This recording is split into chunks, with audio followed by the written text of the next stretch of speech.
दर्शकों, अभी सबसे पहले मैं आपको विजुअल में वो सामने की पहाड़ी दिखाना चाहूँगी। आप देखिए, ये सामने की पहाड़ी की तस्वीरें मैं आपको दिखाऊं।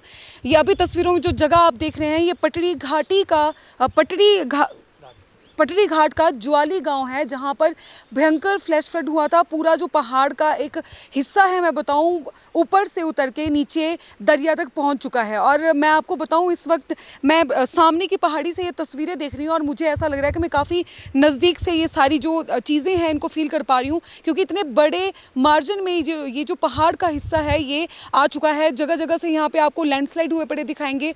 अगर मैं वहाँ पर टॉप की बात करूँ, ऊपर, तो ऊपर से आपको एक घर के साइड में हल्का सा हिस्सा नजर आएगा, जहां पर से पहाड़ जो है ये दरकना शुरू हो गया है।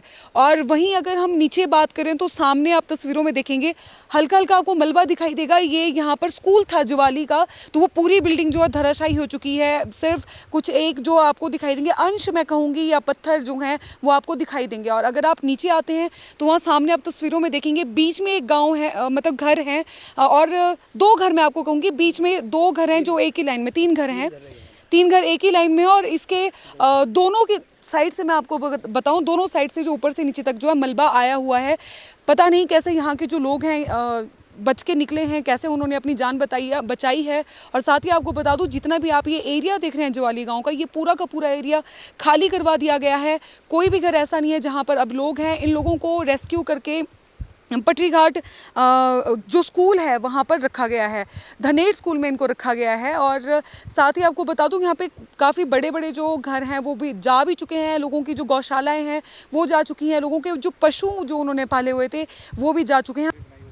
और साथ ही मैं आपको बताऊं, जो इस गांव से अस्थाई जो शिविर, जो राहत शिविर है, वहाँ पर जो लोग रह रहे हैं उनसे भी हमने बातचीत की है, वो रिपोर्ट भी हमने बनाई है, तो वो रिपोर्ट भी आप ज़रूर देखिएगा। हमने उनसे भी बातचीत की है और उनके जो उस दिन स्थिति थी उसके बारे में भी जाना है। और साथ ही आपको बता दूं, अभी दर्शकों, अभी तस्वीरों में जो गौशाला आप देख रहे हैं, आप देख रहे हैं कि इसके दोनों साइड से मलबा गया और बीच में ये गौशाला है। तो आपको बताऊं, इसमें अभी भी एक जो है गाय बांधी गई है और लोग आ रहे हैं, उसको निकालना मुश्किल, लेकिन लोग यहाँ पे आ रहे हैं, उसको घास डालते हैं और फिर से वापस अपने राहत शिविर में रहने के लिए चले जाते हैं। दर्शकों, आपको बताऊँ, इस वक्त मेरे साथ मनोज जी हैं। इनके बारे में बता दूँ, ये पटरी घाट से दिव्य हिमाचल न्यूज़पेपर के स्टिंगर हैं। और साथ ही आपको तस्वीरों में यहाँ पे हमारे साथ मोहित जी दिखाई देंगे, जो यहीं के रहने वाले हैं। सर, आपका सबसे पहले स्वागत है हमारी इस रिपोर्ट में।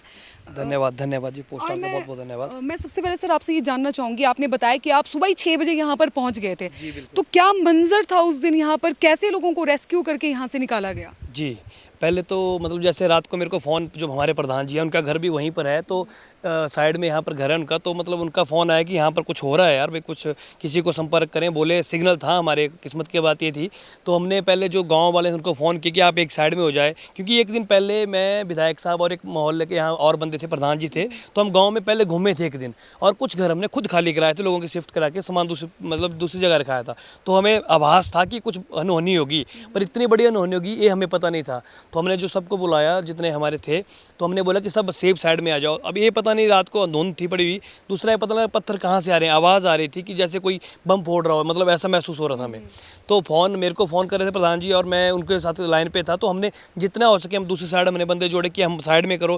तो जो हमारे साथ लड़के थे, जो युवा थे वहाँ के, वो भी बिल्कुल सक्रिय हो गए और उन्होंने एक एक को घर से निकाला, बाहर निकाला। तो लास्ट तक जैसे मतलब 5 बजे उनको सबको फ़ोन करते रहे हम। 5 बजे फिर यहाँ पर जैसे हमारे पास तहसीलदार साहब, कानगो साहब पहुँच गए मौके पर 5 बजे, फिर पुलिस भी पहुँच गई वहाँ पर। तो हम वहाँ गए, मौके पर पहुँचे, तो ऊपर से फिर पत्थर आ रहे तब भी। तो ऐसा लग रहा था, आवाज़ हो रहा कि बम कहीं फोड़ रहे हैं, और हमें दिखाई कुछ नहीं दे रहा, क्योंकि धुंध के होने के कारण हमें अपने सामने भी दिखाई नहीं दे रहा था कि सामने क्या हो रहा है अभी। तो कोई समझ नहीं थी कि हमारा गांव कितना उजड़ गया है, कि आदमी कोई बचा है कि नहीं बचा। पर शाम को ये आभास हो गया कि हमारे जितने आदमी थे हमने सेव कर दिए हैं। हमने देख लिया था कि सभी आदमी जो अच्छी जगह पे आ गए थे, मतलब उनको अच्छी जगह पे हमने शिफ्ट कर लिया था। तो जैसे ही पुलिस आए, फिर प्रशासन आए, फिर हम गए गाँव में, तो देखा कि भाई यहाँ तो जाने के काबिल नहीं, क्योंकि जो रास्ते थे वो सब जगह फट चुके थे। तो हमने हर जगह जाके गए, फिर बोला कि उनको निकाल दो। फिर सब बच्चों लोगों को निकाल के पुलिस प्रशासन ने गवर्नमेंट सीनियर सेकेंडरी स्कूल धनेड़ में लाया। 11 तारीख रात की बात है। फिर सुबह हम सभी 12 तारीख सुबह यहाँ पहुँच गए, उसके बाद सभी यहाँ चले हैं। और अब एक गाय थी यहाँ बीच में बंधी हुई, तो उसको 2 दिन के बाद गाँव वाले जब लड़के आए तो 2 दिन के बाद उन्होंने इसको रस्सी डाल के की पहले, फिर उसमें गए गौशाला में, फिर उन्होंने वो गाय भी दूध देती है, तो 2 दिन बाद उसका दूध निकाला, उसको घास डाला, तो मतलब बहुत दिक्कत हुई। लेकिन जो युवा थे उन्होंने बहुत काम किया उनका, और सब मतलब सुरक्षित है अभी, और सारे गाँव के लोग सुरक्षित है बिल्कुल। अच्छा, यानी कि आप उस जो दर्शकों अभी हमने आपको गौशाला दिखाई है जिसमें गाय बंधी हुई, जिसके बारे में हमने आपको बताया था, यानी कि सर आप बता रहे हैं कि वहां तक पहुंचने का भी अभी तक कोई रास्ता, तो रस्सी डाल के वहां पे जाते हैं? बिल्कुल, अभी तक कोई रास्ता नहीं है, लेकिन अभी तो थोड़ा जैसे मौसम साफ हो गया तो उसमें पत्थर डाल देते हैं तो चले जाते हैं, लेकिन दलदल बहुत है अभी भी। तो लेकिन बड़े मतलब कोई लेडीज नहीं जा सकती, पशु को निकाल नहीं सकते बाहर, क्योंकि वहाँ पे दलदल है। तो जो व्यक्ति जाता है वो बड़ी मुश्किल से जाता है, बड़े अपने देख के कि हम कैसे जाएं, कि क्या होगा, कि कोई नहीं है कि आगे धंस भी सकते हैं, लेकिन थोड़ा बहुत साइड से रास्ता निकाला बच्चों ने, तो वैसे जा रहे हैं लोग।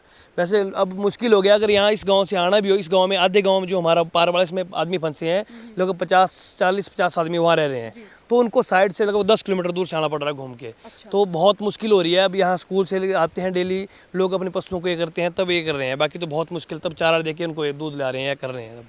जी, एक खास बात इसमें एक और एक बात हुई हमारे साथ कि जैसे हमने सामान निकाल के रखा, एक तो हमारा प्राइमरी स्कूल था, बहुत अच्छा स्कूल था, मिडिल स्कूल भी यहाँ था, दोनों साथ में थे।